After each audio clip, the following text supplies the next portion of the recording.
friends, this is Mansi welcoming you to this session of our English class. आज आपण Helen Keller and Anne Sullivan यांची कहाणी वाचूया. मागच्या session मध्ये मी तुम्हाला सांगितलं होतं की हेलन केलर एक अमेरिकन ऑथर होत्या, फार मोठ्या ऑथर होत्या आणि त्या डिसेबल्ड होत्या. त्या ज्या आहे डेफ होत्या आणि प्लस ब्लाइंड पण होत्या. डेफ म्हणजे त्यांना ऐकू नव्हते येत आणि ब्लाइंड म्हणजे त्या पाहू पण नव्हत्या शकत. आणि हे त्यांच्याबरोबर खूप लहान वयातच घडलं होतं. पण तरी सुद्धा सगळ्या चॅलेंजेसला ओव्हरकम करून त्यांनी आपल्या जीवनात इतकं यश कमवलं. तर चला वाचूया यांची सुरुवाती दौरची जी कहाणी आहे. Helen Keller and Anne Sullivan. Anne Sullivan त्यांची टीचर होती, शिक्षिका होती. तर त्यांनी कसं हेलन केलरला मोटिवेट केलं आणि कशा प्रकारे त्यांनी जे आपलं सुरुवाती पळणं लिहिणं होतं कसं शिकलं त्याच्याबद्दल ही कहाणी आहे. चला वाचूया आपण Helen Keller and Anne Sullivan. Knowledge is love and light and vision. Helen Keller. हे हेलन केलर दिलेलं आहे की नॉलेज म्हणजे ज्ञान. ज्ञान हे काय असतं? ज्ञान हे प्रेम आहे, लाईट म्हणजे प्रकाश आहे, अजून विजन म्हणजे दृष्टिकोन आहे. तर नॉलेज म्हणजे ज्ञान ज्याला मिळून जातं, तर ज्ञान जे आहे ते प्रेम, प्रकाश आणि म्हणजे की उजळ आणि दृष्टिकोन हे सगळं आहे. तर आपल्याला जर नॉलेज मिळून गेली, ज्ञान मिळून गेलं कोणत्या गोष्टीचं, तर हे सगळं आपल्याला लव्ह, लाईट अँड विजन हे सगळं मिळून जातं. तर बघा आता ही कहाणी वाचायची सुरुवात करूया. Helen Keller became ill at the age of 2 and was left blind and deaf. Helen Keller त्या अगदी 2 वर्षाच्या होत्या, लहान होत्या तेव्हाच त्या ज्या आहे लेफ्ट ब्लाइंड अँड डेफ. तेव्हाच त्या ब्लाइंड म्हणजे आंधळ्या आणि डेफ म्हणजे त्यांना ऐकू येणं बंद होऊन गेलं. For the next 5 years she grew up in a world of darkness and emptiness. पुढल्या 5 वर्ष त्यांचं जे जीवन होतं ते फारच वाईट गेलं आणि वर्ल्ड ऑफ डार्कनेस अगदी अंधाराचं जीवन होतं त्यांचं. त्यांच्या चारीकडे अंधारच अंधार होता आणि एम्प्टीनेस आणि एक रिकामेपणा येऊन गेला होता त्यांच्या जीवनामध्ये. तुम्हीच सोचा की 2 वर्षाचं लहानसं मूल आणि त्याला जर दिसत नाहीये आणि जर त्याला काही ऐकू नाही येते तर किती त्याचं जीवन रिकामा होऊन जाईल. शी वॉज अफ्रेड. तिला खूप भीती वाटायची. अलोन, खूप एकटं वाटायचं. अँड विदाउट एनी अँकर, आणि तिच्याबरोबर कोणी नाहीये असं तिला नेहमी आभास व्हायचा. This is the story of her meeting the teacher who would change her life. तर ही स्टोरी आहे ती आपल्या ज्या टीचरची भेटली होती, तर ती कशी भेटली आणि त्याच्यानंतर कसं तिची लाईफ, तिचं जीवन जे चेंज झालं ते कसं झालं त्याच्याबद्दल ही स्टोरी आहे. The most important day I remember in all my life is the one on which my teacher Anne Mansfield Sullivan came to me.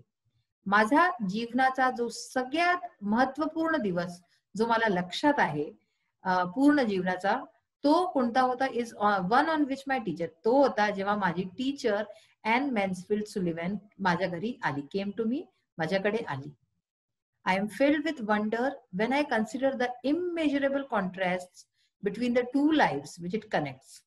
तर मी जे आहे ना खूप वंडरनी, खूप आश्चर्यानी आणि खूप उत्साहाने भरून गेलेले होते जेव्हा मी सोचलं की किती कॉन्ट्रास्ट आहे आमच्या जीवनामध्ये, दोघांच्या जीवनामध्ये. कॉन्ट्रास्ट म्हणजे तेच विपरीत, की माझं जीवन अगदी अंधाराने भरलेलं पण माझी जी टीचर आहे ती जीवन प्रकाशमय करून देईल. तर असं सोचून मला खूप जे आहे अमेझिंग वाटलं.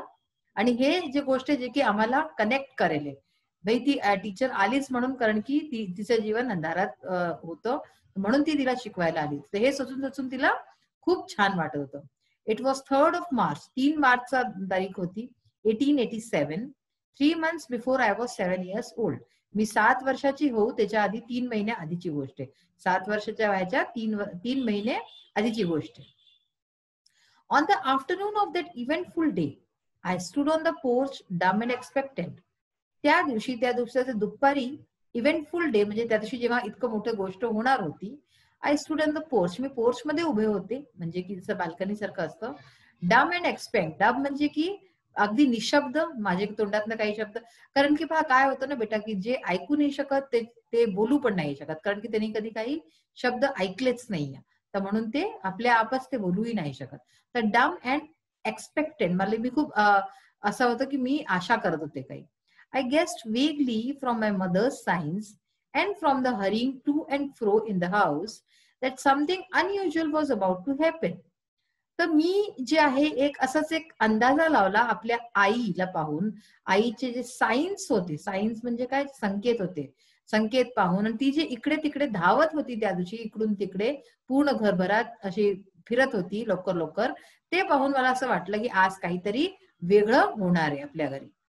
पाहून म्हणजे इथे पाहायचा अर्थ म्हणजे असं नाहीये, म्हणजे तिने ती गोष्टीचा आभास केला की आज काहीतरी वेगळं आपल्याकडे होत आहे. ती पाहू तर शकत नव्हती, तर ते सगळं तिने आभास केला. So I went to the door and waited on the steps. तर म्हणून मी जे आहे दाराजवळ चालले गेले आणि मी स्टेप्स जवळ, म्हणजे की तिथे ज्या शिड्या होत्या तिथे मी बसून गेले आणि वाट पाहू लागले. The afternoon sun penetrated the mass of honeysuckle that covered the porch and fell on my upturned face.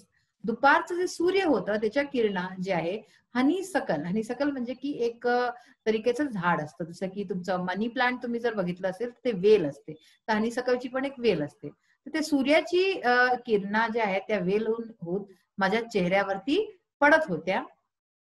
My fingers lingered almost unconsciously on the familiar leaves and blossoms which had just come forth to greet the sweet southern spring.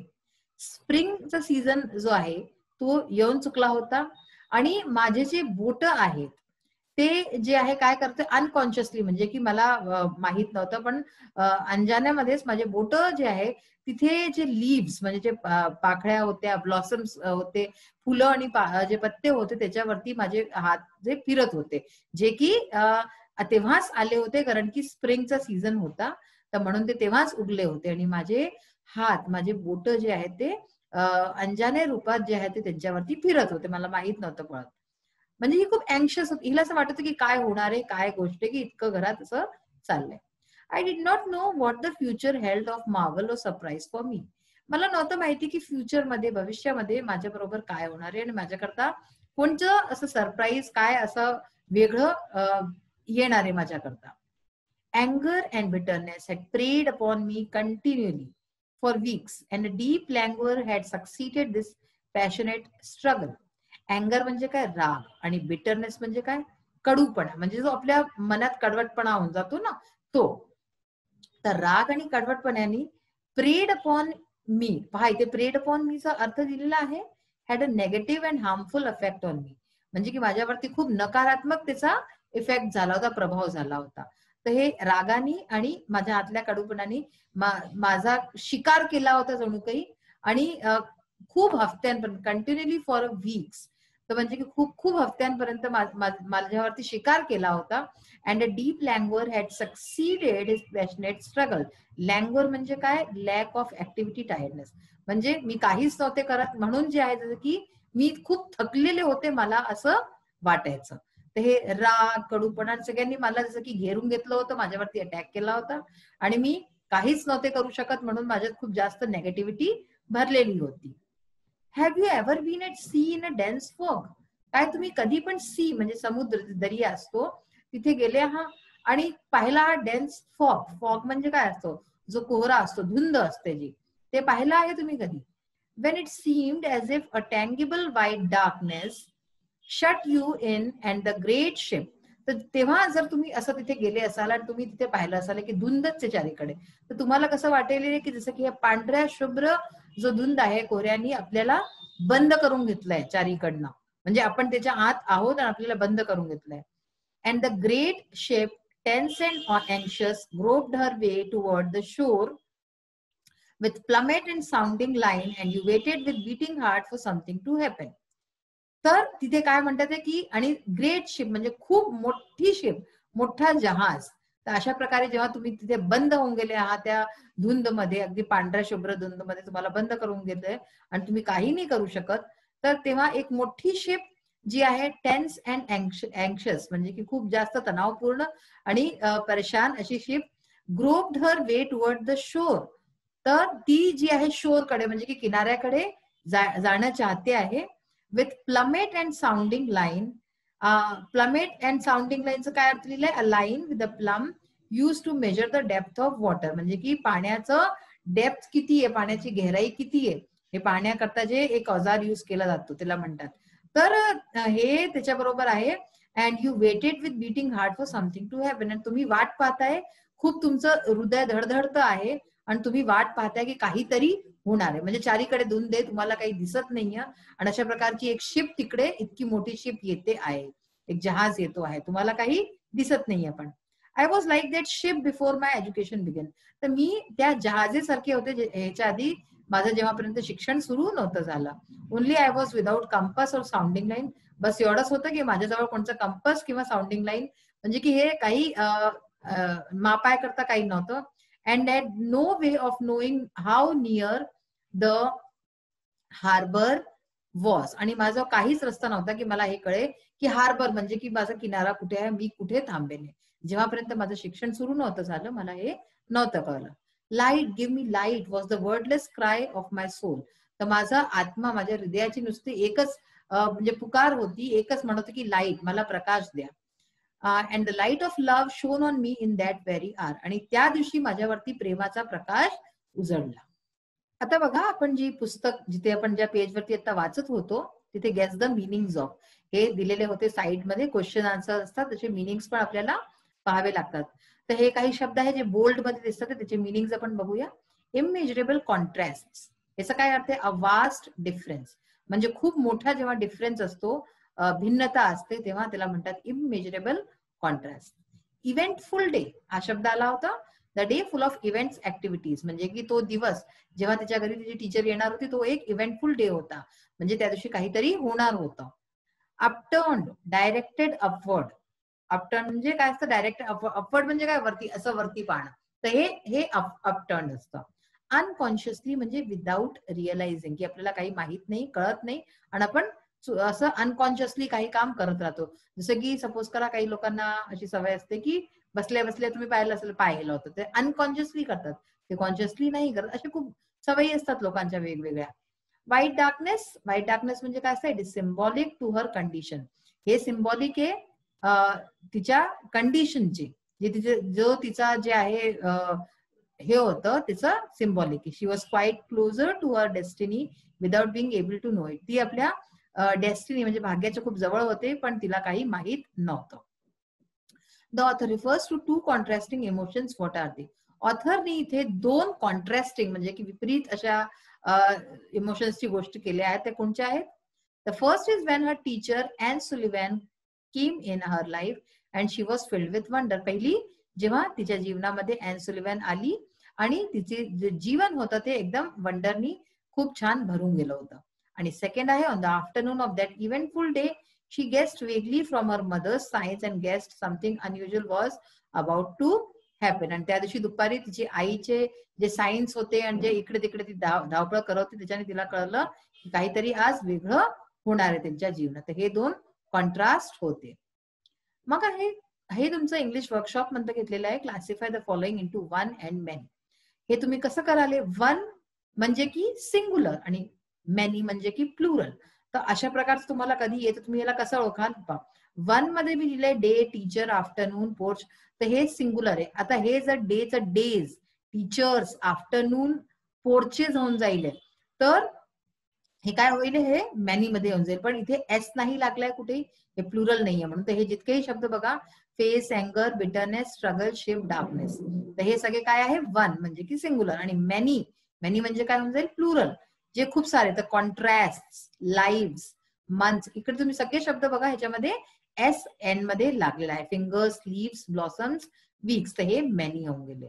बरोबर. आता next आहे, rewrite the following sentences using Helen Keller, young Helen, appropriately in place of I and making other necessary changes in the sentences. इथे काही sentences लिहिलेले आहे. आपल्याला काय करायचंय? जिथे जिथे आय लिहिलं आहे, आयच्या जागी आपल्याला हेलन केलर किंवा यंग हेलन असं लिहायचं आहे. आणि त्याच्याशिवाय आणि काही जिथे कुठे चेंजेस असतील तेही आपल्याला करावे लागतील. तर बघा, फर्स्ट सेंटेन्स आहे, I did not know what the future held of Marvel a surprise for me. तर आपण आईच्या जागी इथे काय लिहावं? Young Helen. Young Helen did not know what the future held of marvel or surprise for. आता इथे मी लिहिलंय तर मी पण बदलेले आणि तिचं काय जाईल? हर. ठीक आहे, यंग हेलन झालं आणि हर झालं. की तिच्या करता काय होतं? मग होतं, the morning after my teacher came she led me into her room and gave me a doll. तर ह्याचं काय होऊन जाईल? The morning after my teacher, the morning after Helen Keller's, Helen Keller's teacher came, तर मायच्या जागी आपण Helen Keller पहिल्यांदा लावून दिलं. तर शी लेड मी, शी लेड हर, शी लेड हर, हर कोण येतं इथे? Helen Keller. She led her into her room and gave her a doll. तर म्हणजे जिथे जिथे मी आहे तिथे तिथे आपण काय लिहिलं, her लिहिलं. Next day on entering the door, I remembered the doll I had broken. So on entering the door, Helen Keller किंवा young Helen remembered the doll she had broken. आई येतं she, मी होतं तर काय लिहिलं आपण, her लिहिलं. पहा, remembered the doll she had broken. Next day, then my eyes filled with tears. So then Helen Keller's किंवा young Helen's eyes filled with tears. For she realized what I had done, what she had done. And for the first time I felt, म्हणजे she felt repentance and sorrow. तर हे तुम्ही पाहिलं की जिथे जिथे आईचा यूज झालाय तिथे आपण शीचा यूज केलाय, आणि जिथे मीचा यूज झाला तिथे आपण हरचा यूज केलाय. तर हे तुम्ही लक्षात ठेवायचं. तर अशा प्रकारची जे एक्सरसाइज आता आपण बघितली रिसेंट, ही एक्सरसाइज अशा टाईपची तुमच्या एक्झाम्स मध्ये सुद्धा येते. हेलन केलरच्या स्टोरीमध्ये पुढे काय होतं, कशी तिची टीचर येऊन तिची लाईफ बदलते, हे आपण आपल्या नेक्स्ट सेशन मध्ये वाचूया. Till then bye, have a nice day. Thank you.